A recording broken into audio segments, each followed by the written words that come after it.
கண்ணானாய் பொழிலேழும் காவல் பூண்ட புகழானாய் இகழ்வாய தொண்டனேன் நான்.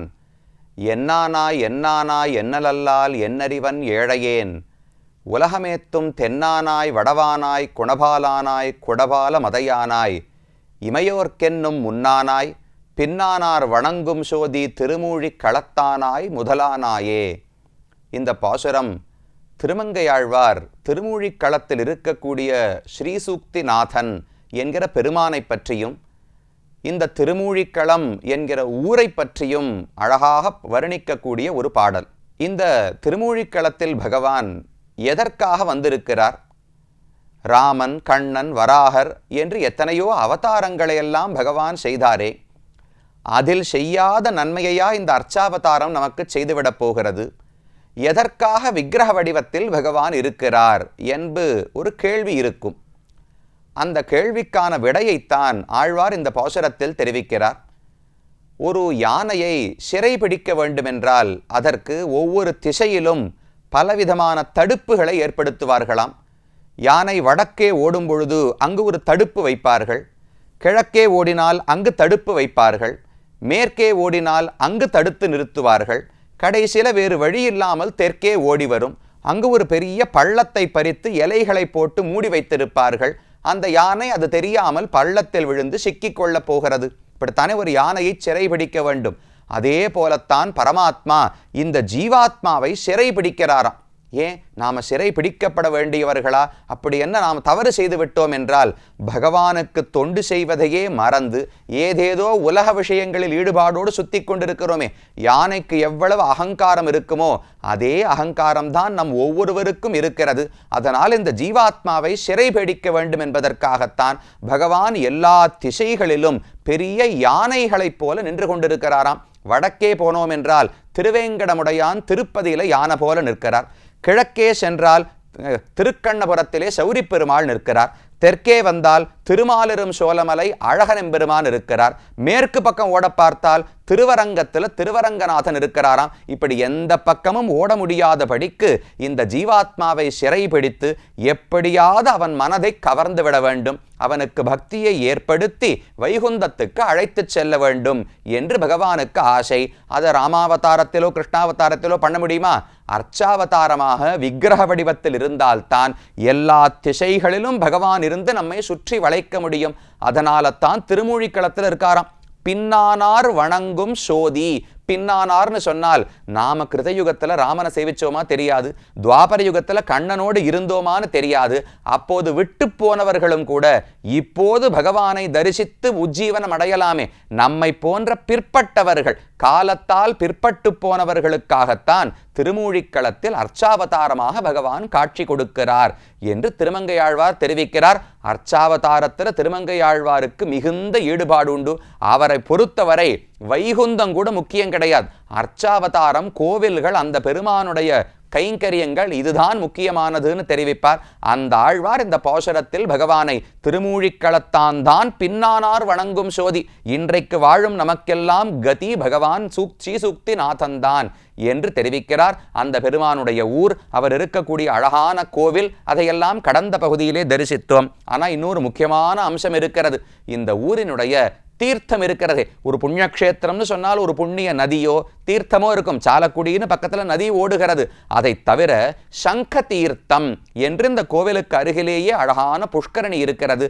அந்த சங்க தீர்த்தத்துக்கு மிகுந்த அழகான கதை சொல்லப்படுகிறது. ஒரு முறை ஹாரீதர்னு இங்கு ஒரு ரிஷி இருந்தாரே, அவருக்காகத்தானே பகவானே வந்து காட்சி கொடுத்தார். அந்த ஹாரீத மகரிஷியை காண்பதற்காக லக்ஷ்மணன் இந்த இடத்துக்கு வந்திருந்தாராம். லக்ஷ்மணனும் ஹாரீத ரிஷியும் பேசிக் கொண்டிருந்தார்கள். அப்போது லக்ஷ்மணனுக்கு மிகுந்த வருத்தம். லக்ஷ்மணன் ஒரு முறை பரதனிடத்தில், பரதன் லக்ஷ்மணனுக்கு அண்ணாதானே, அந்த பரதனிடத்தில் பெரிய அபச்சாரம், தவறு ஒன்று செய்துவிட்டான். அந்த தவறு அவனுடைய மனசுல இன்று வரை தொடர்ந்து உறுத்தி கொண்டே இருந்ததாம். அதற்கு என்ன பிராயச்சித்தம் செய்வது, எப்படி பரதனிடத்துல மன்னிப்பு கேட்பதுன்னு தெரியாமல் இருந்தான். அப்ப ஹாரீத மகரிஷி அவரிடத்துல சொன்னாராம், நீ இங்க இருக்கக்கூடிய தீர்த்தத்திலே நீராடி தியானம் செய்து கொண்டு இரு, பரதன் கண்டிப்பாக இந்த இடத்துக்கு வருவார், இங்கு வரும்போது அவரிடத்திலே நீ மன்னிப்பு கேட்கலாம் என்று ஹாரீத ரிஷி தெரிவித்திருக்கிறார். அவர் என்ன தப்பு பண்ணார்? சொந்த அண்ணா தம்பி தானே, அவர்கள் கூட சின்ன மனஸ்தாபம் வந்தாலும் அவர்களே தீர்த்து கொள்வார்களே. இப்படி மன்னிப்பு கேட்கும் அளவுக்கு லக்ஷ்மணன் பரதனிடத்தில் என்ன தவறு செய்தான் என்று நமக்கு சந்தேகம் ஏற்படும். சரி, ஏதோ செய்துவிட்டு போகட்டுமே என்றால் அப்படி விட முடியாது. அதில் ரொம்ப ஆழமான ஒரு கருத்து வால்மீகி ராமாயணத்தில் சொல்லப்படுகிறது. கம்பரும் அதை ரொம்ப வலியுறுத்தி தன்னுடைய ஸ்ரீ ராமாவதாரம் என்கிற கம்பராமாயணத்தில் தெரிவிக்கிறார். என்ன தவறு எங்கு நடந்தது என்று பார்த்தால் சித்திரகூடம் என்று ஒரு இடம் இருக்கிறதே, அதாவது உத்தரப்பிரதேசம் மத்திய பிரதேசத்தினுடைய எல்லை பார்டர்ல சித்திரகூட்டம்னு ஒரு ஊர் இருக்கிறது. அங்குதான் பகவான் பல மாதங்கள் எழுந்தருளி இருந்தார். பரதன் அந்த இடத்துக்கு வந்துதான் ராமனை தரிசித்து, நீ திரும்ப நாட்டுக்கு வந்துவிடு, காட்டுக்கு போகாதே, நீதான் அரசாள வேண்டும் என்று பிரார்த்தித்தார். ராமன் தன்னுடைய பாதுகைகளை பரதனுக்கு கொடுத்து, என்னால் வர முடியாது, நீ போய் பாதுகைகளுக்கு பட்டாபிஷேகம் செய்துவிடு என்று சொல்லிவிட்டு அங்கிருந்து பஞ்சவட்டியை நோக்கி வந்து விடுகிறார். இந்த கதையெல்லாம் நடந்தது சித்திரகூடத்து. அந்த சித்திரகூடத்தில் இவர்கள் ராமன், சீதை, லக்ஷ்மணன் வாழ்ந்து வரும்போது ஒரு நாள் திடீரென்று பெரிய ஒலி சத்தம் கேட்க தொடங்கியது. நிறைய தூசி கிளம்ப தொடங்கியது. அங்கிருந்த விலங்குகள் எல்லாம் பயந்து பயந்து ஓடத் தொடங்கின. என்ன நடக்கிறதுன்னு ராமனுக்கு புரியவில்லை. லக்ஷ்மணன் இடத்துல சொன்னார். அவர் ஒரு பெரிய மலைக்கு மேலே போய் மரத்துக்கு மேலே ஏறி அமர்ந்து கொண்டு என்ன நடக்கிறதுன்னு பார்த்தால் மிகப்பெரிய ஒரு சேனை, பெரிய படை வந்து கொண்டிருக்கிறதுன்னு லக்ஷ்மணன் பார்த்தார். இப்படி கண்ணை கூர்ந்து பார்த்த உடனே அந்த இடத்துல கோவிதார துவஜம், கோவிதார விருட்சம் என்றால் மாதுளைன்னு சொல்லுகிறோமே, அந்த மாதுளம் பழ மரம்தான் அயோத்தியில் இருந்த தசரதனுடைய கொடியில் இருக்குமா. கோவிதார கொடிதான் அவனுக்கு. அந்த கொடியை பறக்க விட்டு கொண்டு தேர்கள் வந்து கொண்டிருந்தன. சேனை வருகிறது. பார்த்த உடனே லக்ஷ்மணனுக்கு கோபம் ஏற்பட்டது. பரதன் தான் படையோடு வருகிறான். ராமன் உயிரோடு இருப்பதே பரதனுக்கு பிடிக்கவில்லை. ராஜ்யத்தில் இருக்கக்கூடாதுன்னு கைகேயி சொன்னாள். ராமன் உயிரோடே இருக்கக்கூடாது என்று பரதன் நினைக்கிறான் போலும் என்று நினைத்தான். உடனே கோபம் தலைக்கு ஏறுது. கிடுகிடுகிடுன்னு மலையிலிருந்து கீழே இறங்கி வந்தான். வந்தவுடனே கவச்சத்தை எடுத்து அணிந்து கொண்டு அம்புரா தூணை எடுத்து வில்லை எடுத்து வாளை எடுத்து எல்லாம் யுத்தத்துக்கு தயாரானார் லக்ஷ்மணன். ராமனுக்கு புரியல, என்னமோ பார்த்துட்டு வந்தாரே, போருக்கு தயாராகிறாரே, என்ன ஆயிற்றுன்னு லக்ஷ்மணன் இடத்துல கேட்டாராம். அப்ப லக்ஷ்மணன் சொல்லுகிறார், சம்பன்னம் ராஜ்யம் இச்சம்ஸ்து வியக்தம் பிராப்யாபிஷேச்சனம் ஆவாம் ஹந்தும் சமத்பேதி கைகேய்யா பரதசுதா. ராமா, என்ன நடந்தது நான் புரிந்து கொண்டேன். ராஜ்யத்தை பரதன் அடைந்து விட்டான். ஆனால் அது நிரந்தரமாக இருக்குமோன்னு ஒரு பயம். 14 ஆண்டுகள் கழித்து நீ திரும்ப அயோத்திக்கு வந்தால் நீ ராஜ்யத்தை கேட்டா என்ன பண்றது? அதனால நீ உயிரோடு இருப்பதே அவனுக்கு பிடிக்கவில்லை. உன்னை கொல்வதற்காகத்தான் பரதன் பெரிய படையோடு வந்திருக்கிறான். ஆனா அவனுக்கு தெரியாது போல் இருக்கு. உன் கூட நான் இருக்கும்போது தம்பியுடையான் படைக்கஞ்சான்னு சொல்றாரே. ராமா, நீ கவலைப்படாதே. இந்த சேனை முழுவதையும் அழைத்து பரதனையும் அழித்து பரதன் தாய் கைகேயை அழ வைப்பது என்னுடைய காரியம். கௌசல்யை எவ்வளவு தூரம் அழவிட்டிருப்பாள் கைகேயி. அந்த கைகேயி தன்னுடைய மகனை இழந்து அழ வேண்டும். அதை நான் உனக்கு காட்டுகிறேன் என்று லக்ஷ்மணன் தெரிவித்தார். வையகம் துறந்து வந்து அடவி வைகுதல் எய்தி அது உனக்கு என நின்னை ஈன்றவள் நைதல் கண்டு உவந்தவள் நவையின் ஓங்கிய கைகையன் மகள் விழுந்து அரற்றற் காண்டியால். கைகையனுடைய மகள் கைகேயி பூமியில விழுந்து அழணும். என் பிள்ளையை தொலைச்சுட்டேனேன்னு அவர் அழுவதை நீ பார்க்க போகிறாய். ராமா, நான் பரதனையே கொன்றுவிடப் போகிறேன். தப்பு ஒன்றும் கிடையாது. சொந்த அண்ணாதான். நம்மை கொல்ல வந்தவனை தற்காப்புக்காக நாம் கொல்வதில் எந்த தவறும் இல்லை. அதனால நான் போருக்கு தயாராகிறேன், நீயும் தயாராகிவிடு என்று ராமனிடத்தில் லக்ஷ்மணன் தெரிவித்தார். இதை ராமன் கேட்டு அவருக்கு ரொம்ப ஆச்சரியம். அப்படியா, நிஜமா என் பரதன் வந்திருக்கிறானா? லக்ஷ்மணன், நீ சொல்லுவது தவறாக இருக்கும். ஒரு நாளும் என்னை எதிர்த்து பரதன் வந்திருக்க மாட்டான். ஸ்நேகேன ஆக்ராந்த ஹிருதயா சோகேன ஆகுலிதேந்திரியா திரஷ்டும் அபியாகதோ ஹ்யேஷ பரதோ நான்யதாகதா. லக்ஷ்மணா, பரதனுடைய உள்ளம் எனக்கு தெரியும். ஒரு நாளும் நீ சொல்வது உண்மையாக இருக்காது. அவன் திரும்ப அயோத்திக்கு வந்தவுடனே நான் இல்லை, காட்டுக்கு போனேன்னு தெரிந்து கொண்டிருப்பான். ஸ்நேகம், என்னிடத்தில் இருக்கிற பாசம் அவனை தள்ளி இருக்கும். அயோத்தியில் இருக்காத போ, ராமன் திருவடிகளிலே விழுன்னு அவனுடைய பாசம் தள்ளி இருக்கும். அதனால என்னை பார்ப்பதற்குத்தான் வந்திருப்பானே தவிர நீ சொல்லும்படிக்கு ஒரு நாளும் பரதன் தவறு செய்திருக்க மாட்டான். ஏன் லக்ஷ்மணா, உனக்கு என்றாவது பரதன் தீமை இழைத்திருக்கிறானா? ஏன் இதை போல் பரதனை பற்றி தவறாக பேசுகிறாய் என்று லக்ஷ்மணன் பேரிலே ராமனுக்கு கோபம். லக்ஷ்மணனும் தம்பிதான், பரதனும் தம்பிதான். ஆனா பரதனிடத்துல ராமனுக்கு மிகுந்த ஆசை உண்டு. பரதனை பத்தி ஒரு வார்த்தை தவறாக பேசின உடனே லக்ஷ்மணனிடத்துல ரொம்ப கடுமையான வார்த்தையை ராமன் பேசத் தொடங்கினார். எதி ராஜ்யஸ்ய ஹேதோஸ்துவம் இமாம் வாச்சம் பிரபாஷசே வக்ஷ்யாமி பரதம் திருஷ்டுவா ராஜ்யமஸ்மை பிரதீயதாம். லக்ஷ்மணனை பார்த்து ராமன் சொல்றார், லக்ஷ்மணா, உனக்கு தானே ராஜ்யம் வேணும்னு ஆசை இருக்கா? அதனால தான் பரதன் பேரில் பழி சுமத்துகிறாயா? உனக்கு ராஜ்யம் ஆளணும்னு ஆசை இருந்தா சொல்லு, இப்பவே பரதனிடத்தில் தெரிவித்து விடுகிறேன். ராஜ்யத்தை உன்னிடத்தில் கொடுத்து விட்டு பரதன் ஆனந்தமா என்னோடு காட்டுக்கு வந்து விடுவான். அவனுக்கு நாட்டில் ஒரு துளியும் ஆசை கிடையாது. உனக்கு பணங்காசு வேணும்னா சொல்லு, உனக்கு அரசாள ஆசை இருந்தால் சொல்லுன்னு ராமன் தெரிவித்தார். யாரை பார்த்து? சொந்த மனைவி ஊர்மிளையை விட்டு 14 ஆண்டுகள் ராம கைங்கரியம்தான் முக்கியம் என்கிற உறுதியோடு கூட வந்து லக்ஷ்மணன் காடிலும் மேடிலும் நடக்கிறாரே, அவரை பார்த்து இப்படி ஒரு வார்த்தை சொல்லலாமா? நீ ராஜ்யத்துக்காக பேசுகிறாய்னு ராமன் கடுமையா பேசினார். ஏனென்றால் பரதனை தவறாக பேசினது அவரால் பொறுத்து கொள்ளவே முடியவில்லை. இதை கேட்டவுடனே லக்ஷ்மணனுக்கு ரொம்ப வெட்கம். பிரவிவேஷ ஆத்மனோ காத்திரம் சுவானி காத்திராணி லஜ்ஜையான்னு தெரிவிக்கிறார். உடம்பு நல்லா பருத்த லக்ஷ்மணனுக்கு திடமான உடம்பு தானே.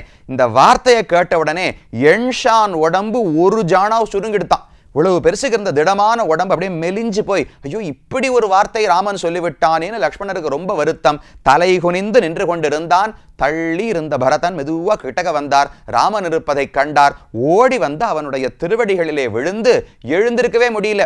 அப்படியே பூமியில அழுது கொண்டே பரதன் கிடக்கிறான். அப்ப ராமன் சொன்னாராம், எல் ஒடுங்கிய முகத்து இளவல் நின்றனன் மல் ஒடுங்கிய புயத்தவனை வைது எழும் சொல்லொடும் சினத்தொடும் உணர்வு சோர்தர வில்லொடும் கண்ணநீர் நிலத்து வீழவே.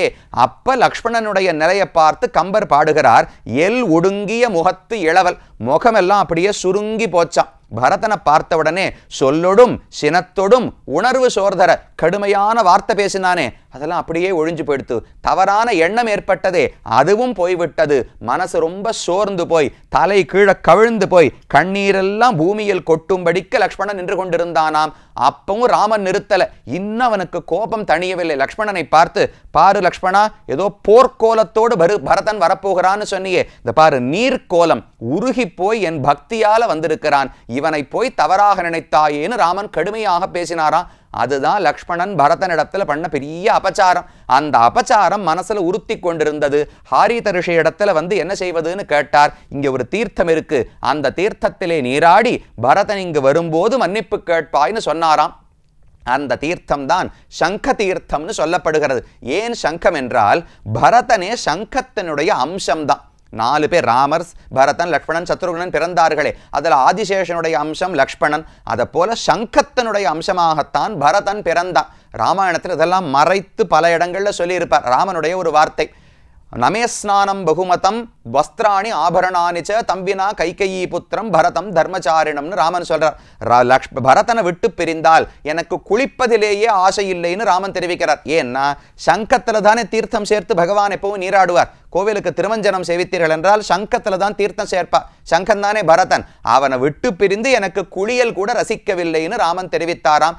அந்த சங்க அம்சமான பரதனிடத்தில் மன்னிப்பு கேட்டு நீராடினபடியால் இந்த தீர்த்தத்துக்கு சங்க தீர்த்தம் என்று பெயர் சொல்லப்படுகிறது. இந்த பெருமானுக்கே லக்ஷ்மண பெருமாள்னு ஒரு பெயர் உண்டு. லக்ஷ்மணனால் வணங்கப்பட்ட இடமானபடியால் இந்த திருமூழிக்களத்தில் ஸ்ரீசூக்தி நாதனுக்கு லக்ஷ்மண பெருமாள் என்றும் ஒரு பெயர் சொல்லப்படுகிறது. இது இந்த சங்க தீர்த்தத்துக்கு இருக்கக்கூடிய அழகான இதிகாசம். கீழே திருமங்கையாழ்வார் இந்த ஊரை எப்படி மங்களாசாசனம் செய்தார்னு பார்த்தோம். அதே போல சுவாமி நம்மாழ்வார் இந்த ஊரை பத்தி 10 பாடல்களாலே ரொம்ப அழகாக வர்ணித்து பாடி இருக்கிறார். அந்த சுவையை அடுத்த பகுதியிலே அனுபவிக்கலாம்.